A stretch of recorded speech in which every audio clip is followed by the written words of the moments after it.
세계 최강을 자랑하는 미국도 역시 포병 분야에서는 한국을 따라올 수가 없었습니다. 이번에는 아예 미국이 한국의 발끝에도 따라오지 못한다는 것을 두 눈으로 보여준 직접적인 사건이 발생했습니다. 미국이 자랑하는 엑스칼리버 포탄을 한국의 K9이 훨씬 더 정확한 명중률로 사격하는 데 성공한 것인데요. 그동안 베일에 쌓여있던 한국의 엑스칼리버 사격 테스트 결과가 드디어 공개되자 전 세계 포병 부대들은 다시 한번 충격에 빠지고 말았습니다. 해당 소식은 글로벌 디펜스 뉴스를 통해 전 세계로 보도되고 있으며 미국이 개발한 포탄을 한국의 K9이 미국산 자주포보다 2배 이상의 정확도로 사격에 성공하며 현장에 있던 미군을 경악시켰습니다. 가히 미국을 뛰어넘은 세계 1위의 포병 국가다운 실력을 또 한번 보여준 것인데요. 하지만 수십 년 전의 한국과 미국 포병은 지금과 전혀 달랐습니다. 과거의 한국은 자주포를 개발할 여력이 안 되어 미국제 자주포를 라이선스 생산하는 것으로 간신히 K55 자주포를 도입했었습니다. KH-179 견인포보다 6km가 더 짧은 사거리를 가진 K55 자주포도 그나마 감지덕지라는 마음으로 사용했어야 했는데요. 그랬던 한국이 이제는 K9 자주포로 전 세계 155mm 자주포 시장을 석권하는 것으로 모자라 아예 미국이 자랑하는 유도포탄마저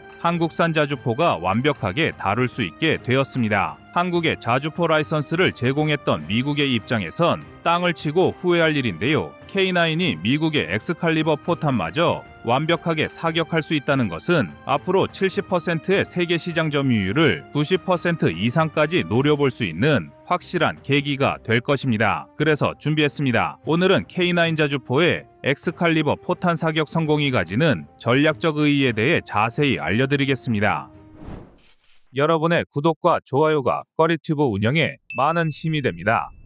한국의 K9 자주포가 단 1m 미만의 오차로 적 표적을 박살낼 수 있다는 것을 세계 최강의 미국 앞에서 직접 선보였습니다. 포병에서 1m 미만의 오차라는 것은 거의 신의 영역에 가까운 기록입니다. 포탄의 명중률에는 원형 공산 오차라는 개념이 존재합니다. 포탄은 정확도가 생명이긴 하지만 기상 조건과 장약 온도 등 외부 요인에 의해 필연적으로 오차값이 생기기 마련입니다. 사격 재원의 산출 과정에서 탄도의 정점을 기준으로 기상 재원을 적용하기 때문에 포탄이 비행하는 동안 매 순간마다 모든 기상 조건을 동일하게 맞출 수가 없습니다. 결국 모든 포탄마다 단 하나의 오차와 변수도 없이 사격을 한다는 것은 불가능하고, 따라서 원하는 표적 지역 안에 착탄되는 포탄과 그렇지 못한 포탄으로 나뉠 수밖에 없으며, 이때 발사탄수 중 표적의 절반의 포탄이 명중하는 원의 반경을 산출하는 원형 공산 오차라는 개념을 도입한 것입니다. 그리고 당연히 이 원형 공산 오차의 수치가 작으면 작을수록 그만큼 포탄의 명중률이 높다는 것을 의미하는데요. 포병에서 사격 지휘 임무를 수행하신 분들이라면 사표 73페이지에 있는 장약 선택 판단표에 따라 사거리별로 공산 오차가 가장 적은 장약을 선택하여 포탄 사격에 들어간 기억을 가지고 계실 것입니다.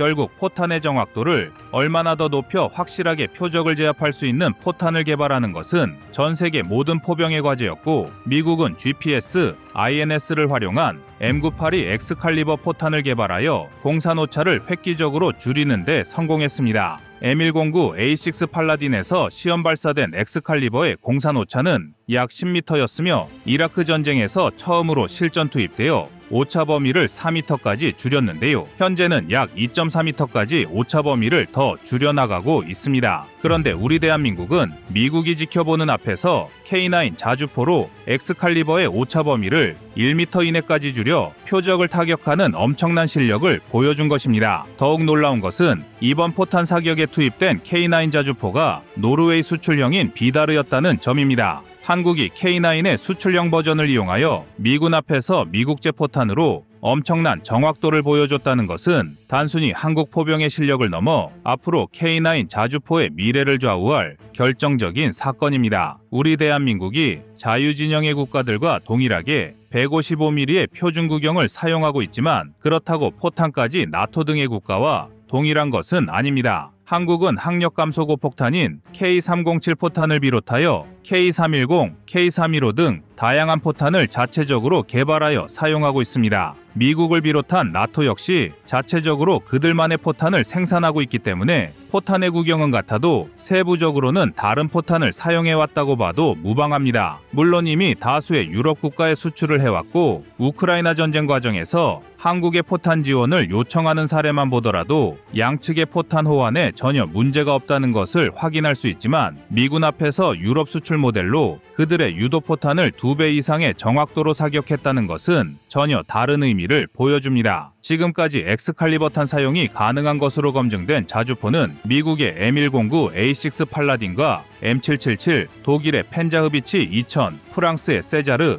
영국의 AS90이었습니다. 각각의 면면을 살펴보면 그야말로 각국이 자랑하는 주력 포병 자산들임을 알 수 있는데요. 팔라딘과 펜자흐비치 2000, AS90은 K9과 함께 자유진영에서 세계 4대 자주포로 평가받은 주력 자주포이며 M777은 미국이 한 문당 10억 원의 가격으로 티타늄과 알루미늄을 사용한 최신 견인포, 세자르는 프랑스의 주력 차륜형 자주포이자 우크라이나 전쟁에서 가장 적은 손실률을 기록하고 있는 전력입니다. K9 자주포가 엑스칼리버탄 호환에 성공했다는 것은 자유진영의 자주포 중에서도 가장 압도적인 성능을 가졌다는 것을 보여주는 것과 동시에 새로운 세일즈 포인트까지 확보하는 것입니다. 이미 다수의 유럽 국가에서 K9을 도입하여 운용하고 있지만 미국의 신형 포탄을 쓸 수 있는 것과 그렇지 못한 것은 시장 확장 측면에서 분명 전혀 다른 결과를 불러온다는 것을 쉽게 알 수 있는데요. 독일과 프랑스 등 한국 방산의 확장을 경계하는 유럽의 군사 강국들은 이제 K9이 엑스칼리버 포탄을 사용하지 못한다는 식의 트집을 잡는 것도 민망해졌습니다. 게다가 이번 사격을 통해서 한국의 K9 자주포가 미국 시장에 진출할 수 있는 확률을 더욱 높였다는 것도 중요한 의미를 가지고 있습니다. 미국은 포병 사거리를 계속해서 늘리기 위해 고심하고 있지만 그다지 눈에 띄는 성과를 보여주고 있지 못한 상황입니다. 미국은 엑스칼리버탄을 80에서 100km까지 발사할 수 있는 XM2001 크루세이더를 개발하려고 했으나 해당 프로젝트는 완전히 좌초된 상황인데다가 그나마 주력 자주포 중 하나로 운용하던 M109A7도 58구경장 주포 탑재를 시도했지만 최종적으로는 중단되어 여전히 장거리 화력 지원이 가능한 자주포 전력을 확보하는 데 많은 고민을 안고 있습니다. 다른 나라보다 강력한 항공 화력 지원을 갖춘 미국에서도 포탄의 사거리와 포신을 연장하려 하고 신형 자주포 개발을 고심하는 건 지상에서 장거리 화력 지원을 담당하는 데 있어 여전히 포병 자원이 중요하기 때문입니다. 하지만 그럼에도 불구하고 여전히 미국의 자주포 전력은 천조국이자 세계 최강이란 타이틀의 미군에는 어울리지 않는 모습입니다. 그렇기 때문에 한화는 미군에게 차세대 자주포로 K9A2를 제안하며 미국 진출에 열을 올리고 있는데요. K9A2는 신형 포탄을 활용하면 이미 50km가 넘는 사거리를 보유하고 있으며 58구경장으로 포신을 확장할 계획까지 갖추고 있어 개발 중인 활공탄을 도입하면 무려 100km가 넘는 사거리를 확보할 수 있습니다. 그야말로 미국이 원하는 장거리 화력 지원에 완벽히 부합하는 성능을 자랑하는데 여기에 미국의 엑스칼리버 포탄을 한국의 K9이 미국의 팔라딘보다 더 완벽하게 사격할 수 있다는 것까지 증명되었으니 미국의 입장에서도 한국산 자주포의 도입을 거부할 이유가 전혀 없는 것입니다. 또한 K9의 엑스칼리버 포탄 사격이 불러올 한국의 전략적 이익은 여기서 끝이 아닙니다. 엑스칼리버 포탄의 정확성과 K9의 사격 실력이 공식적으로 입증이 된 상황에서 이를 기반으로 한국형 엑스칼리버를 기대하게 만드는데요. 사실 한국은 과거부터 엑스칼리버를 뛰어넘는 세계 최강의 포탄 개발 계획을 가지고 있었습니다. 한국이 개발하려던 활공유도 포탄은 GGAM이란 이름으로 2014년부터 구상한 무기였습니다. 엑스칼리버보다 2배나 더 긴 100km의 사거리를 가지고 있음에도 포탄 후방에 장착된 사축 조종 날개가 정밀한 기동을 가능하게 하며 시뮬레이션 기록으로는 50% 이상이 6m 이내의 오차 범위를 가졌으며 95%가 10m 이내로 오차 범위를 형성했을 정도로 압도적인 성능이 나왔습니다. 사거리 50km의 엑스칼리버가 10m의 공산 오차를 목표로 테스트되었다는 점과 비교하면 사거리를 2배나 늘렸음에도 불구하고 동급 이상의 정확도를 확보한 괴물 포탄이었습니다. 현대전장은 대포병 레이더로 인해 포병이 사격을 하면 적이 언제든 아군 포병의 위치를 정확하게 파악할 위험이 높은데 사거리 100km를 확보하게 된다는 것은 적의 대포병 레이더를 완전히 무력화시킬 수 있는 전략적 이점을 가져올 수 있습니다. 한국의 최신 대포병 레이더인 TPQ-74K 청경2가 70km의 탐지거리를 가졌고 그 전까지 한국이 주력으로 사용하던 대포병 레이더의 베스트셀러 아서K가 약 60km의 탐지거리를 가졌는데 한국보다 기술이 허접한 북한에서 탐지거리가 더 긴 대포병 레이더를 가졌을 리는 만무합니다. 그리고 포탄의 사거리가 100km에 육박한다는 건 그만큼 적의 감시망을 무력화하면서 강력한 화력 투사가 가능하다는 것을 의미하기 때문에 포병 전술의 패러다임을 완전히 뒤바꿀 수 있는 강력한 포탄을 한국이 개발하고 있었다는 뜻입니다. 그런데 각종 테스트뿐만 아니라 모급 제품까지 공개되었던 한국형 엑스칼리버는 암초를 만나 잠시 멈추고 말았는데요. 북한이 300mm, 400mm 이상의 대구경 방사포를 도입하여 일반적인 포신 포병의 사거리보다 더 긴 사거리를 확보하게 되면서 한국은 우선 포신 포병의 사거리를 연장하는 것보다 천무를 중심으로 KT-2와 후속 유도 로켓에 집중하는 것을 선택하면서 잠시 개발의 위기를 맞이했었습니다. 하지만 자주포와 다연장 로켓은 같은 포병으로 묶여 있더라도 엄연히 맡은 임무는 다릅니다. 그렇기 때문에 방사포를 제압할 다연장 로켓과 별개로 포신 포병의 화력 지원 능력을 향상하는 것도 한국엔 매우 중요한 일인데요. 그래서 우리 대한민국은 2024년부터 2036년까지 약 4,400억 원의 연구개발 비용을 투자하여 미국의 엑스칼리버를 찍어 누를 155mm 정밀 유도 포탄을 도입할 계획입니다. 2027년부터 대량 생산에 들어갈 예정인 K9A2와 한국형 엑스칼리버의 조합을 통해 다시 한번 세계를 놀라게 할 대한민국 포병의 힘을 응원하겠습니다. 여러분의 구독과 좋아요가 꺼리튜브 운영에 많은 힘이 됩니다. 다음은 24년 7월 3일 한국관 측 포탄 영상입니다. 지금까지 구사해온 포병의 작전 교리를 대한민국이 뒤바꿀 날이 왔습니다. 포병은 임무 분담에 따라 관측, 전포, 사격 지휘, 포병 통신, 측지의 5개 분야로 포수를 구분하고 있습니다. 이 중에서 관측은 포병의 눈을 담당합니다. 포병은 최대 40-50km가 넘는 거리의 표적을 향해 포탄을 사격하기 때문에 사격에 참가한 자주포나 견인포의 위치에서 착탄 여부를 확인할 수가 없습니다. 그래서 전방의 표적 지역 주변에 위치한 관측반이 낙탄된 포탄의 정확도를 확인하고 사격 재원 수정을 위한 조정값을 사격지휘소에 보고하는 임무를 수행합니다. 따라서 관측반이 신속하게 포탄의 명중 여부를 확인하고 재원을 수정하는 것은 포병 부대의 작전 성공에 매우 중요하다고 할 수 있습니다. 보통은 포대의 기준을 맞는 기준포에서 한 발의 조정탄을 사격한 이후 정확한 사격이 이루어졌을 때 해당 재원을 바탕으로 6문의 곡사포가 효력사 임무에 들어가는데요. 이때 포병 관측반은 낙탄된 포탄의 파열 범위를 확인하여 편의는 20m 이내, 사거리는 50m 이내의 오차 범위 안에 포탄이 들어오지 않으면 사격 재원을 수정해야 합니다. 현재 대한민국 포병은 낙탄된 포탄의 오차 범위 판정과 조정을 각각 30초 이내에 완료하도록 기준을 잡고 있는데요. 하지만 이러한 작전 개념을 일순간에 뒤바꾼 혁신적인 포탄을 대한민국에서 개발하였습니다. 정찰포탄 또는 관측포탄으로 불리는 포탄을 개발하면서 이제는 사격한 포탄을 이용해서 정확한 낙탄과 적의 피해 규모를 단번에 확인할 수 있게 된 것입니다. 포병의 포탄은 크게 모탄과 자탄으로 구분할 수 있습니다. 모탄이란 다수의 자탄을 탑재하고 발사되는 포탄을 의미하고 자탄이란 모탄 안에 탑재되었다가 목표 지점에서 모탄 밖으로 방출되어 해당 표적을 직접 타격하는 포탄입니다. APICM과 DPICM 등의 탄저 방출탄이 이러한 방식을 사용하여 표적 지역을 다수의 자탄으로 초토화하는데요. 한국이 개발한 관측포탄은 모탄에서 방출되는 자탄의 카메라를 부착하여 작전 지역을 실시간으로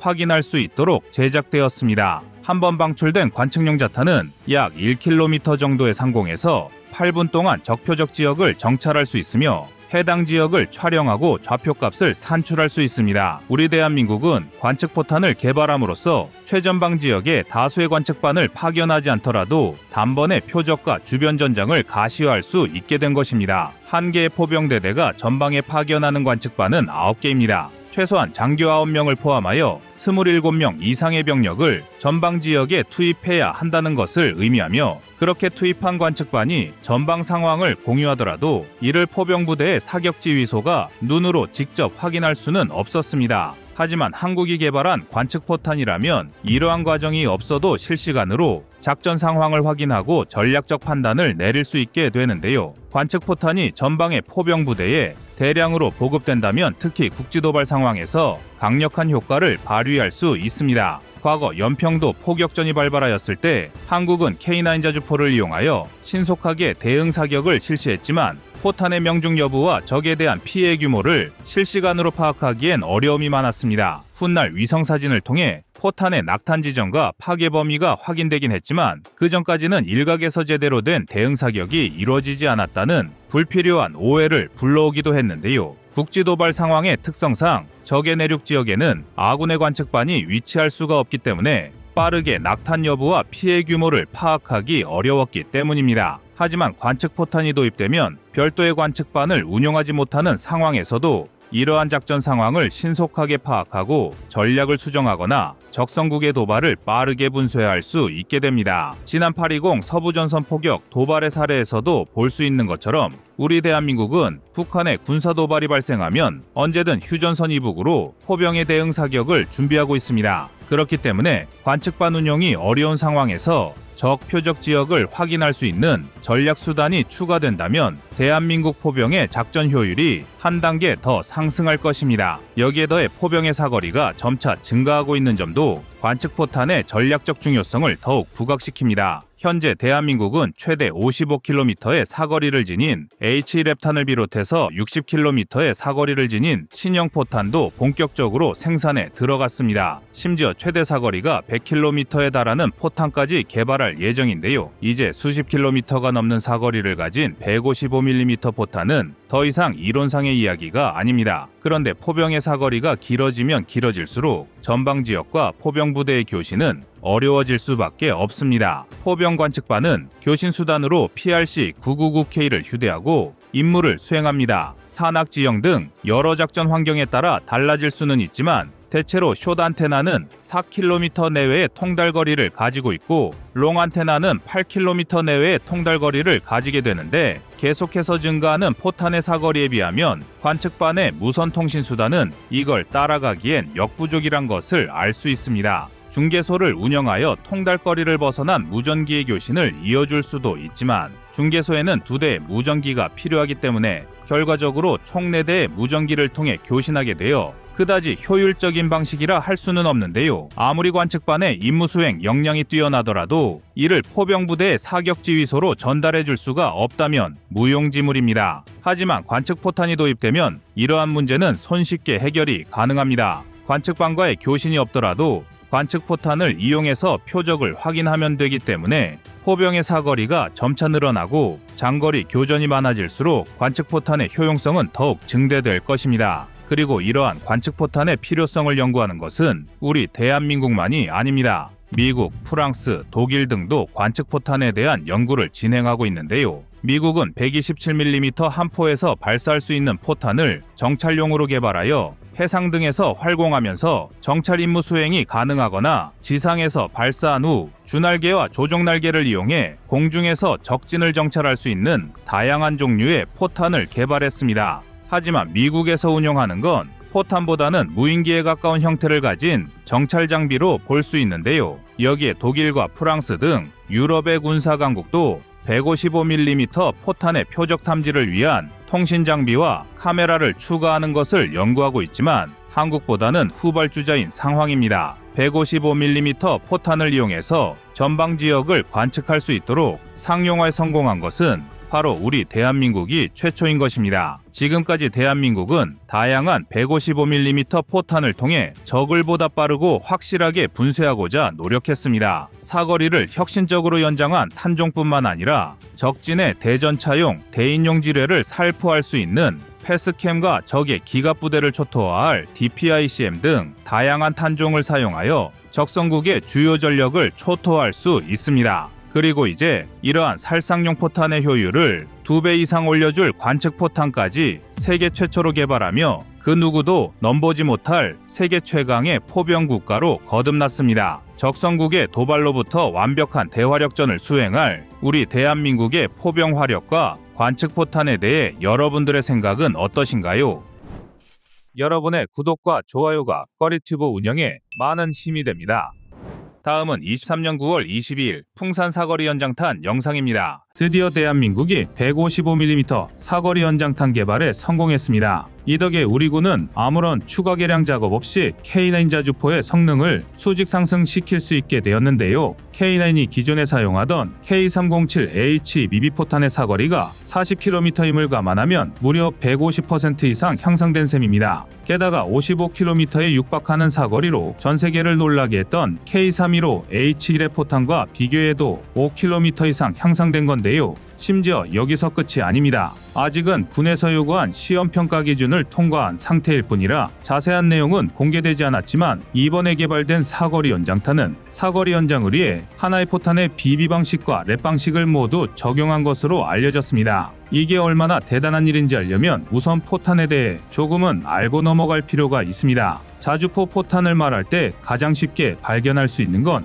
H라는 이름입니다. 앞서 말씀드린 K307이나 K315도 모두 앞에 H를 달고 있는데요. 이는 하이 익스플로시브, 즉 문자 그대로 높은 폭발성 또는 많은 화약을 의미합니다. 우리말로는 고폭탄이라고 하는데요. 폭갱을 형성할 수 있는 이종 폭발물 같은 고성능 폭약을 작약으로 충전한 모든 부류의 폭탄이나 탄약을 말합니다. 말이 어려운데 그냥 고화력 폭발물 정도로 생각하시면 편합니다. 초속 3에서 9km 이상의 엄청난 전파 속도를 가지고 있음에도 일반 화약과 다르게 전용 신관이나 기폭 장치가 필요할 정도로 둔감하다는 게 또 다른 특징인데요. 한 가지 재미있는 사실은 군에서는 총알을 제외한 거의 모든 폭발물에 이 고폭탄을 사용한다는 것입니다. 군필 시청자분이시라면 익숙하실 세열 수류탄이나 M203, K201 유탄 발사기 등에서 사용하는 유탄들도 전부 고폭탄의 일종입니다. 하지만 현대전에 들어서고 포병에게 원하는 전투 수행 범위가 넓어지면서 그 한계도 뚜렷해졌는데요. 일례로 우리 군에서 사용했던 M107H 포탄의 경우 최대 사거리가 고작 18km 내외에 불과합니다. 방열한 상태에서 적의 정면 공격에 대응할 방법이 없는 포병 입장에서는 짧게만 느껴지는 거리인데요. 그래서 등장한 게 H 미비포탄, 이른바 항력 감소 고폭탄입니다. 일반적으로 빠르게 움직이는 물체의 후방에는 진공이 생기면서 상당한 악력이 발생합니다. 스포츠카에 스포일러가 달린 것도 이 후방에 생기는 진공과 항력을 감소시키기 위함인데요. 반면 포탄의 경우 스포일러를 달 수도 없는 노릇이다 보니 항력에 고스란히 노출될 수밖에 없습니다. 실제로 포탄에서 발생하는 항력의 50에서 60%는 포탄 후방의 평평한 부분, 즉 탄저부에서 발생하는데요. 직관적으로만 보면 이 항력을 없애주는 것만으로도 사거리를 50에서 60% 향상시킬 수 있다는 뜻입니다. 문제는 방법인데요. 이를 해결하기 위해 등장한 획기적인 방법이 비비포탄입니다. 탄저부에 항력이 모이는 이유는 간단합니다. 그곳에 빈 공간이 있기 때문인데요. 포탄이 날아가면서 탄저부에 진공이 생기기 때문에 그 빈 공간을 메우려 주변에 공기가 모이고 이로 인해 뒤로 잡아끄는 힘, 다시 말해 항력이 발생하는 것입니다. 이는 곧 탄저부의 빈 공간을 메워주기만 하면 항력이 발생하지 않는다는 의미입니다. 그래서 비비포탄은 포탄 바닥에 가스를 방출하는 장치를 달았습니다. 이 가스가 추진력을 발생시키지는 않지만 탄저부에서 발생하는 빈 공간을 메꾸면서 공기가 모여들 공간을 차단합니다. 물이 가득 찬 대야에 컵을 거꾸로 들고 쑤셔 박으면 내부의 공기 때문에 물이 차지 않는 것과 비슷한 원리인데요. 그렇기 때문에 베이스블리드, 사물의 아래에서 흘러나오는 포탄이라고 부르는 것입니다. 그리고 대한민국은 비비 방식을 이용해 정말로 K9 자주포의 사거리를 2배 이상 향상시키는 데 성공했습니다. 앞서 말씀드린 K307H 미비인데요. 대한민국이 순수 국내 기술로 자체 개발한 최초의 155mm 자주포탄인 K307은 고폭의 항력 감소 추진 방식의 포탄으로 사거리 40km를 달성할 수 있었습니다. 미국이 개발한 M107에 비해 무려 2배 이상 사거리를 확장한 셈입니다. 그런데 잠깐, 아마 이쯤에서 다 같은 생각을 하고 계실 겁니다. 사실 비비포탄은 좀 멍청하게 느껴집니다. 그도 그럴 게 가스를 방출할 수 있으면 진짜 로켓도 달 수 있는 것 아닌가 싶은데요. 항력을 감소시킬 게 아니라 진짜 로켓을 달아 추진력을 발생시켜 버리는 겁니다. 그리고 실제로 레포탄이 그 상상을 현실로 만든 포탄입니다. 대한민국은 K315H 레포탄으로 55km의 사거리를 달성하면서 세계 최장 수준의 사거리를 확보할 수 있었습니다. 대한민국의 K9 자주포가 세계적인 명품이 될 수 있었던 저력인데요. 그러나 레포탄에는 치명적인 단점이 있습니다. 바로 가격입니다. HBB 포탄의 경우 일반적인 H 포탄에 비해 약 1.5에서 2배가량 더 비쌉니다. 그런데 심지어 레포탄은 HBB보다 훨씬 비쌉니다. 포탄에 로켓을 달았으니 당연한 결과인데요. K315가 한 발당 얼마에 생산되는지는 정확히 공개되지 않았지만 야포라면 자다가도 벌떡 일어날 우리 군에서 11만 4천여 발 양산에 그친 걸 보면 적지 않은 금액임을 예상할 수 있습니다. 우리 군이 보유한 K9 자주포만 1,300여 문에 달하고 여기에 K55A1까지 더하면 어림잡아도 155mm 자주포만 무려 3,000문에 육박합니다. 우크라이나 전쟁 초기 300문의 야포를 보유한 우크라이나군이 고작 한 달 만에 평균 11만 발의 155mm 포탄을 쏟아부었으니 아주 단순한 계산으로 우리 군에선 고작 3일 만에 K315 비축분을 죄다 소모할 수 있는 셈입니다. K315의 양산 수량이 얼마나 적은 숫자인지 짐작할 수 있으실 텐데요. 문제는 또 있습니다. BB포탄에서 발생하는 가스는 추진력 없이 탄저부 진공만 메우는 형식이라 탄도에 별다른 영향을 주지 않습니다. 그러나 레포탄은 강력한 추진력이 발생하기 때문에 연소 패턴이나 점화 순간에 따라 탄도에 어떤 영향을 미칠지 예상할 수 없습니다. 다시 말해 사거리는 길어지지만 그만큼 명중률은 떨어진다는 뜻인데요. 또 아무래도 탄저부에 로켓을 탑재하다 보니 작약의 양이 줄어들 수밖에 없습니다. 예를 들어 미 육군이 사용하는 대표적인 155mm 레포탄인 M549 A1의 경우 TNT 약 6.6kg 분량의 작약이 충전됩니다. 반면 일반고 폭탄인 M795의 경우 TNT 10.8kg 분량의 작약이 충전되죠. 그러면서도 사거리는 각각 30km, 22.5km로 7km 차이고 동시에 최대 사거리에서 CP는 M549A1이 259m, M795는 139m로 분명한 차이가 있습니다. 이럴 거면 BB포탄까지 갈 것도 없이 일반고 폭탄을 사용하는 게 더 낫다는 판단이 들 정도인데요. 물론 포병 전력에 있어 사거리는 곧 전투력과 동일한 의미입니다. 사거리가 증가한 것만으로도 전투 면적이 기하급수적으로 넓어지고 이에 따라 적과의 거리가 멀어지면서 기습 위험도 적어집니다. 다시 말해 생존성이 높아진다는 건데요. 자주포란 어디까지나 야포에 엔진과 바퀴를 단 무기체계일 뿐 전차나 장갑차와는 궤가 다릅니다. 일례로 세계 최고 수준의 방어력을 보유한 대한민국의 K9 자주포도 장갑 두께는 35mm로 기껏해야 전방위 14.5mm 기관총탄 방어가 한계입니다. 이쯤이면 10m 떨어진 152mm 고폭탄의 폭발에 승무원을 지킬 수는 있겠지만 정상적인 가동에는 제약이 큽니다. 따라서 적의 대포병 사격에서 멀리 떨어질수록 화력과 생존 가능성을 모두 올릴 수 있습니다. 하지만 그렇다고 해서 전투 지속 능력을 무시할 수는 없습니다.